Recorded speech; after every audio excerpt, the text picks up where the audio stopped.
Hey guys, কেমন আছো তোমরা সবাই? আশা করছি তোমরা সবাই বেশ ভালো আছো, আর আমিও বেশ ভালো আছি। তো আজকে আমরা চলে এসেছি সবাই মিলে, দেখো, মাসি বাড়িতে ঘুরতে। আর এই যে তোমাদেরকে হাই করলো, এটা একটা দাদা হবে হয়তো। যাই হোক, সবাই আমরা একসঙ্গে ঘুরতে বেরিয়েছি। আর আজকে আমরা যাব হচ্ছে, এখানটা একটা আশ্রম রয়েছে, বৃদ্ধাশ্রম। তো ওই আশ্রমটাতে ঘুরতে যাব। আর যারা যারা আমার এই ভিডিওটা বেতাই থেকে দেখছো, তারা প্লিজ কমেন্ট করে জানিও যে তোমরা এই আশ্রমটাতে এসছো কি না, ঠিক আছে? আর দেখো, মাসি বাড়িতে এসে এই জিনিসটা দেখতে পেলাম। অনেক দিন হয়ে গেছে, মানে অনেক বছর হয়ে গেছে দেখতে পাই না। তো যাই হোক, এটাকে কি বলে বলো তো তোমরা? যারা জানো কমেন্ট করে জানিও এটাকে কি বলে, ঠিক আছে? তো দেখো, ঘুরে চলে এসেছি, রাত হয়ে গেছিলো অনেকটাই, প্রায় 8টার কাছাকাছি। তারপরে এসে আমরা খাওয়া দাওয়া করেছি।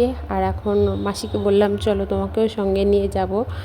তো যে কদিন আমরা আছি আমাদের সঙ্গেই থাকবে, ঠিক আছে? সবাই মিলে খুব মজা করব। আর দেখো, এই যে কাপড় চোপড় তুলে নিচ্ছে মাসি।